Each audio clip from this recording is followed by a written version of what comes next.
Andrew Fishtail Fisher, love the name, is actually the lead driver with the Jesus Racing team. And he needed a guy with him recently because they had a prank. Andrew, good morning. Welcome to Perth. Hey, Royce, how you going? Very well indeed. How did all this start, the Jesus Racing team? Yeah, look, it started back in 2007, and I basically started the team just to really, I guess, challenge people's paradigms of what they think of Christians. You know, we sort of get them put in a box these days, and sort of people, quite often refer to them as, fun suckers and sort of, based around rules and regulations and all this sort of stuff. And so, I just thought I'd, obviously I'm a Christian, I thought I'd put the bit of a challenge out there for people's, in their terms of their paradigms, and they don't expect a Christian guy to race cars at, 299 kilometres an hour, and certainly not in the argy-bargy Biffo championship known as the V8 Ute Championship. Yeah, I was just having a look at your car, Passion for Life, Racing for Christ. That's our little slogan that we run off the back of Jesus Racing. Yeah, and you've chosen car number 9. Has that got a significance in regards to the Bible? No, it hasn't. It would be number 7 if it did, but... oh, really? No, Why number 7? Oh, that's just one of the numbers that seems to be a holy number. Number 6 is the number, the 666, the devil, and number 7 seems to be the one where around God. But number 9. The significance of number 9 is it was my old football jersey, so okay. I just brought that along with me. Who's got number 7? Who has got number 7? I think it was George Mediki when he was racing with us was number 7. Really? Yeah. So if you saw a car out on the track with 666, what would you do? Overtake him.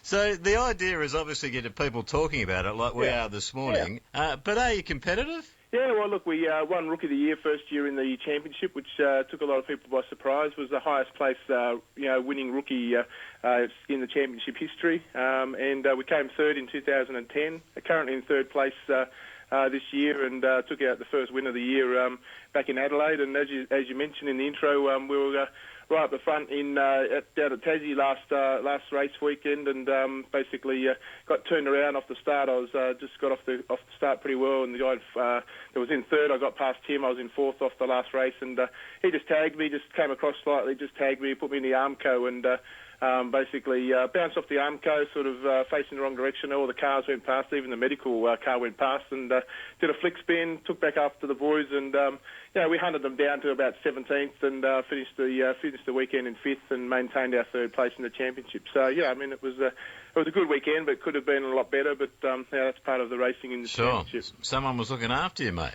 Yeah, well, look, I think so. I hope so. Anyway, but it's a great opportunity. Such a great series. The Utes are just really about entertainment, and it's old-fashioned racing, door handle to door handle. Racing where the boys lean on each other, and we do race for sheep stations, and try to throw a few sheep in the back of the Utes as well, and get a bit of extra weight at the rear to hold them down. Sure, we just trying to find a woman.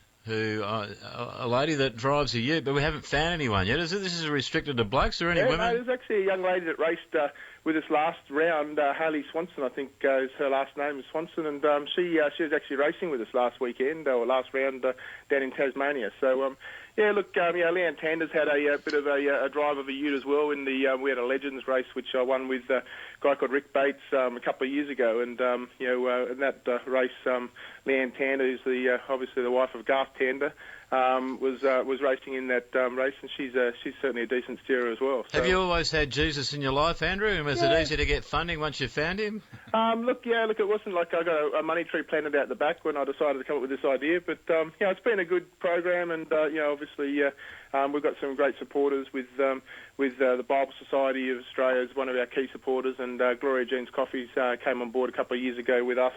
And I do a lot of work, basically promoting their brand and visiting their coffee stores. I'll be in there today at several of their coffee stores out at Wanneroo and the likes on the way out to the track today. And the other thing we really do is we have a high schools program, which I travel around the country and speak at high schools all over Australia, speak to about 30,000 high school students, and the same message, just challenging them about life's choices, what I call life's choices. And I talk to them about the importance of being able to make what I call a courageous decision, which is a decision that they've thought through the consequences of, rather than just living in impulse or on reflex and just making decisions in the moment. And there's some significant life decisions that young people need to be able to think through. Things like smoking, drinking, drugs, teenage sex, driving fast on the road, and of course, another one would be faith and thinking about the whole issue of faith and not just sort of taking it from what someone else has told you. It's actually having a look at it for yourself. Yeah, you are just the driver. I mean, you've got a team around you, mechanics and support staff, etc., in the pits. Do they all believe in Jesus? No, they don't. It was one of the things that when I set up the team, I wanted it to be, I wanted it to be taken seriously, as you asked the question. That we run around the back and get in everyone's road. That wasn't going to be the image that we wanted to project.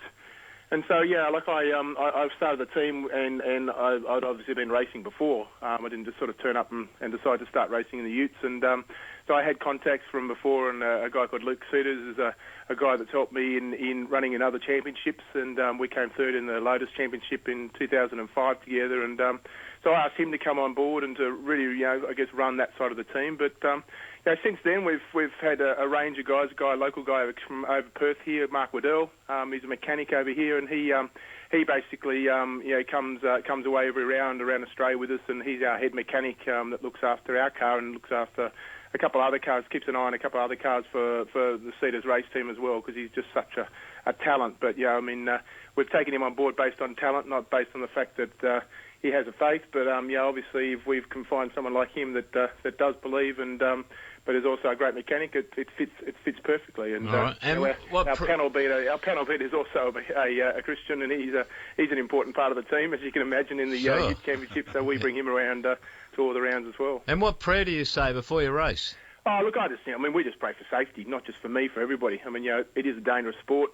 There's no doubt about it that, brings back to you when you have, significant accidents in motor racing. We were there when, Ashley Cooper died in South Australia a few years ago, and, it just brings it back to everybody that, we participate in a dangerous sport. And so it's not, for me, it's about, obviously we're there to win, but win with integrity if we win it all. It's not a win at all cost mentality, but it's also just a case of, being part of a community. I guess that's the encouragement we have to other Christians, is saying, well, the whole idea of the Jesus Racing thing is to demonstrate, the importance of Christians actually living in community and being part of that community and having a responsibility to that community. All right. So that's what we've been doing. We've got to leave it there, Andrew. Good luck. Thanks, boys. Yeah, well, hopefully we'll have a good weekend and take away a bit of silverware and enjoy the experience over here. Well, hopefully we'll see you at Barbagallo before I see you in heaven. Hey, take care. Good on you. Andrew Fishtail Fisher. He's the lead driver there for the Jesus Racing team.